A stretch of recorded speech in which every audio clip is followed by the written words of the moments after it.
For this video, we're going to be making a basic loom out of cardboard. I'm going to cut this cardboard into two for a different demonstration, but if you already have a loom, you can go ahead and jump a little bit ahead, and I'll tell you that number here in a second. Jump to 1 minute and 54 seconds. Once you've got a rectangular shape cut out, that's the easiest to start with. I start by going along the edges at 1/2 inch marks, making just a nice little tally along the edge. I do also like it to be relatively even, so I'm going to trim this little bit of excess off and make sure that I've got my tallies on both sides. Now I'm going to draw a line 1/2 inch down to connect all those tallies just along the side here. I probably should have done that to start with, but you could do it either way. It's just our stopping point for when you cut on the tally lines so that you don't cut too far in or you don't have some of your pieces that are cut a little bit deeper than others. And I made a bit of a mistake here while I was filming, forgetting that I was zoomed in so far, but really all I'm doing right now is cutting along those tally lines and stopping at that last straight across line that I have drawn. Shows up horizontal on here, so I'm cutting the vertical lines, stopping at the horizontal lines to create tabs for my warp string to go through.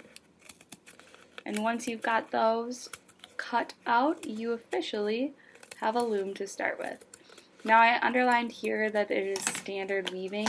This would be the side that you should probably put your name on, the side that you won't have any warp strings going over the top or anything like that.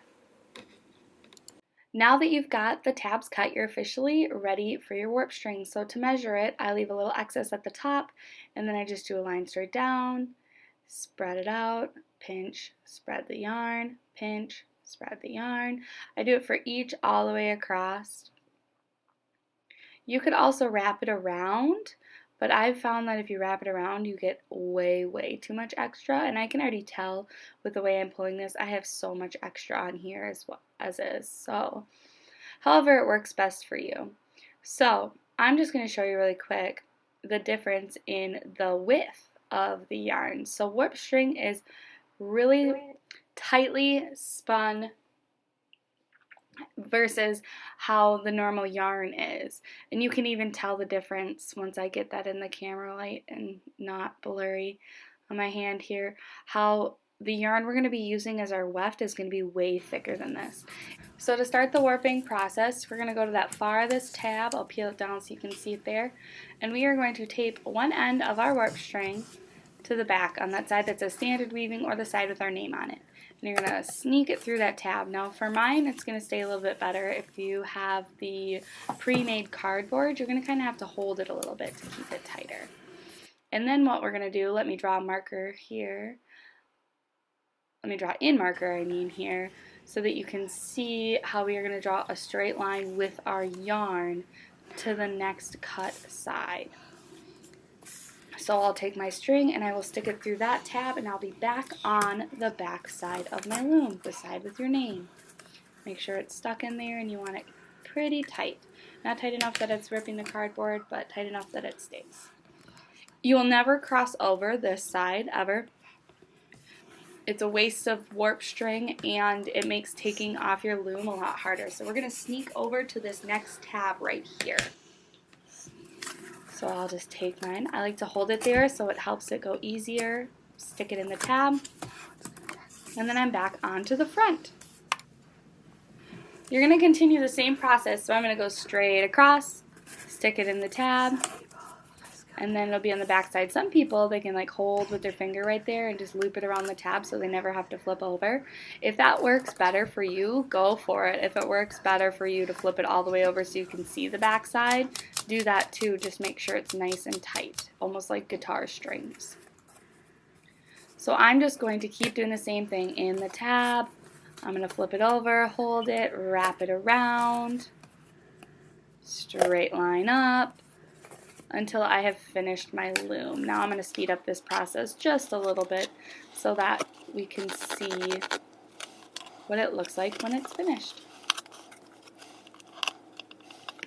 as it is finishing up here in that last tab, there's two ways to end it. The first way is I can just reach across a little bit, add another piece of tape, and give it a little trim. Or what I can do is tie these two back pieces together so that it holds a little bit tighter. This you might need some help from somebody to hold the string nice and tight. So to tie it, what you're going to do is you're going to take the two strings, make an X. I know it's hard to see on this white backing here. I like to pinch the X and then bring one string underneath, pull tight. This is where someone's finger would be really big help putting some pressure or putting their finger right on top of that part. Then you're going to make another X and it's going to make a little circle. You're going to bring one end through the circle and pull tight. And you can see I kind of struggled. Mine's a little bit too loose. If that happens, no big deal. What you're just going to do is take a piece of tape and you're going to stretch it till it's tight. And then you're going to tape it down. That'll keep it extra tight for you. That little bit of extra string also gives you the chance to make it a little bit easier for you when you finish your loom. So now we're on to the full weaving part. Yay, we're finally to the fun part. I like to lose my needles a lot, so I have two of them at home that I keep taped to this little skateboard. Otherwise, they tend to disappear, or my cat likes to take them. So, let me grab one of my needles so that we can get started. To actually get to the weaving process, we've got to first get our weft string on to our needle. Now, depending on how big, sorry for my zooming skills here, depending on how big that hole is on your needle will depend on how easy it is for you to get your yarn through it. Now, I have one that's a pretty big hole, but it still causes some problems if you look at how wide my yarn is. So some of them work super well. You can just push it straight through and everything will be fine. But for bigger yarns and for mine here, that's not really going to work for me. So what I do is I fold the yarn down and then I twist it as tight as I can and pinching as close to the top, twist, twist, pinch tight, and then I kind of just force that spot through and pull until the little tail comes out. Now, we've got it on here, but we need it to stay. So what we're going to do is we are going to tie it to keep it on here. I'd also like to apologize for the fan of my computer that you can hear, but I can't really fix that. So we're just going to keep rolling. The first step is going to be to make an X. I like to give a little extra string so it's not super small. We're going to make that X and it's going to create that little circle or that little hole right there. And just like we did with the back of our warp, or the back of our loom with our warp string, we're going to pinch the X and tuck it right in through that hole. And once it's in through the hole, we're going to pull that little end and then pull the end with the rest of our string. Nice and tight. Only do this once because you're going to need to take your needle off later while you're weaving. And it's going to be really difficult to do if you double knot it. So we've finally made it. We finally made it to the actual weaving process. And now it doesn't matter which direction you start. As long as you stay consistent with your pattern. So the pattern I always start with is under, over, under, over. And so I start out going under that first warp string with my needle. Then keeping to my pattern, I need to go over the next one. Now in the beginning, it might be a little too tight, so what I do is I pick up that warp string and then slide the needle underneath it. And because I did mine very tight, I'm going to have to do that for a lot of it. So I went over the next one, under, over, under, and then over again, and then under. Now here is a really big tip for this. If you want this to go smoothly, a lot of times people will just turn right back around, but you're not going to have enough yarn to do that. And there's all this extra over here at the beginning. You want to pull all the way through with your yarn. So we are going to pull, since it's the beginning, we're going to pull until we have a teeny tiny little tail left. That's going to help us at the end of our weaving when it's finished to tie it off. So you can leave as much as you would like. I leave just a little bit. Now I'm going to go back the same way I just came out, almost like a zigzag. Now I can't go underneath again because that's where I left off, so I have to do the opposite, which is over. So I'll go over, under, keeping up with that pattern, just making sure I'm doing the opposite of the row below me. That is really, really important for two reasons. One, so it doesn't come undone, and then two, so that your warp strings actually will disappear at the end. When you pull, don't pull too tight for the warp string to pull on the edge. Like that's a little bit too tight. You see how it's moving right there? We're going to want to avoid that. So if it does happen, all you do is you just take the string, kind of push it back a little bit, and pull it down. So right now I want to show you what it looks like if you accidentally do exactly as the row below you.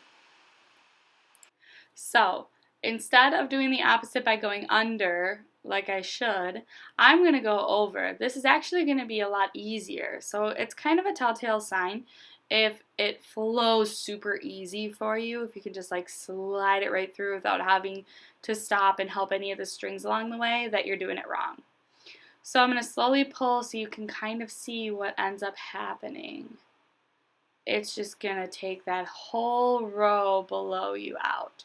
Now, if you make a mistake, this is a wonderful way to fix it, a wonderful way to undo the row below, but we want to keep it going. So, opposite of the row below you.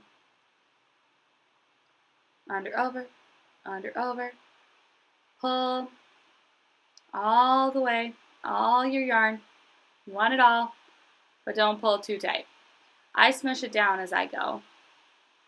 And then we're going to keep rolling, doing the opposite. I know it can be kind of hard to see with my light needle, but I am pulling some of those strings up so I can get under them properly and pulling all the way through. I would check your needle every now and then, pull the strings to make sure that it's tight, that knot on there. Just make sure you're smushing down as you go. I'm going to fast forward a little bit here to the point where I change strings.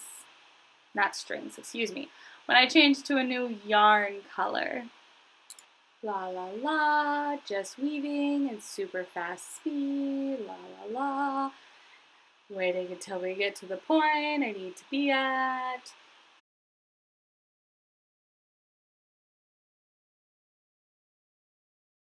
And here we go. So now I'm doing one last row here before it looks like I am going to need more yarn. So what I'm going to do first is I am going to take, well, I guess I'm going to measure it first, but I'm going to untie that knot. So really all you do is just pull on one part of it and it should come right out. One of those little parts that are twisted in. And then I'm going to get my new color. I just grabbed the closest color that was next to me, which is white. And we are going to go from here. Your first step is going to be to make an X, just like we did when we are tying the warp string on the back of our loom. You're going to pinch the X so that it stays put and wrap one behind and underneath and then pull it right back up to the top. This part is really a lot like if you are tying your shoes. I also like to pull it a little bit more, so I have a little bit more to work with here. Sorry that it's getting so low on the camera here. Hopefully I move it up a little bit. There we go. Alright, your next step is going to be to cross them one more time to make another X. And then you made another circle like we have with our needle. So we'll pinch that and wrap it through the hole. Oops, I did mine a little bit wrong. So I'll wrap the other side. Nope, still did it wrong. Let's try again. Pinch the X. I'll wrap this one in front. I think that was my problem. See, even teachers make mistakes. Oops, there we go again. Alright, once it looks like this, you're good to just pull those little strings on the end. I like to pull on the strings right there, and then I also like to pull the ones that are actually going to be used in the weaving to kind of make sure that it's nice and tight, and from what I can see, the white slipped a little bit. That's always good to do before you trim it at all. Next, I would trim this up, And then I would just add my needle to the end of the white string. Same as we did before. Take me a little bit longer. I like to leave these trimmed a little bit longer just because sometimes when you pull and you're weaving, they come untied. And it's always nice to have that little bit of extra space. So let's put this back on the needle. This one's going to be wonderful, I think. Oh, maybe not. I couldn't remember from when I filmed this. So I'm going to twist, twist, twist, twist, twist, twist, pinch towards the top so it's nice and flat, and then really smush it all the way through. Then I'll make an X. There's that little hole, pinch the X, and bring the string through the hole, and pull.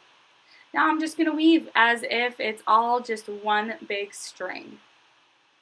And so what I'm going to do is, of course, the opposite of that row below us. And then I am just really going to speed this whole thing up so you can see how to take this off in the end.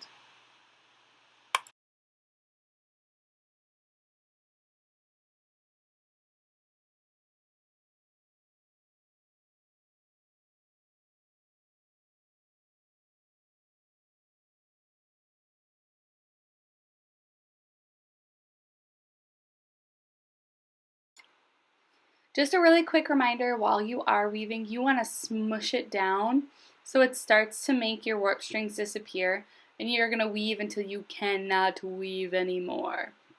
It's going to seem like you're almost finished, but as soon as you start smushing down, it's going to get real nice and tight and fluffy, and that's when you know that you are doing it correctly. And now we finally reached the end. So as much in as I could get, I was smushing down the whole time.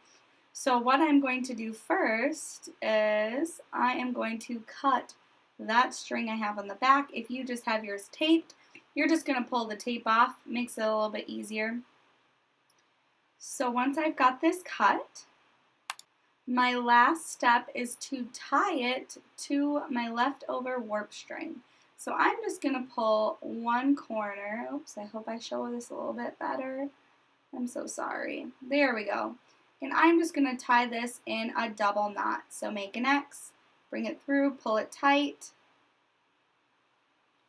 make another X with a hole, pull it tight. I'm really sorry that I'm not showing that step. That's pretty bad on me here. And then you do the same to the other side. Make an X. There we go. Pull it tight. Make another X. That one's a little bit better. Then you're creating a hole. Bring it through the hole, pull it tight, and you've got them both double knotted. The very last step is to get it off of the loom if you want. You can always have a choice to keep it on, but what you really do is you kind of bend that little tab down a little bit and slide the wrapped warp string off. Sometimes in the beginning I like to kind of jump back and forth on the edges. I am bending it just a little bit, peeling it off, and then eventually you'll be able to get just one side at a time. That's going to make it a lot easier. This can be difficult if you don't really have fingernails, so you might need some help from somebody who has a little bit of fingernails. And now on this one I'm just bending and doing the whole side so that I can easily get this last. Sometimes you can just pull them off. So sorry about this camera. This is a bad camera job. I will attempt to do a better job next time. So then you kind of just space it out so that all your warp strings are hidden. You know, you're still going to see them right along the edge there.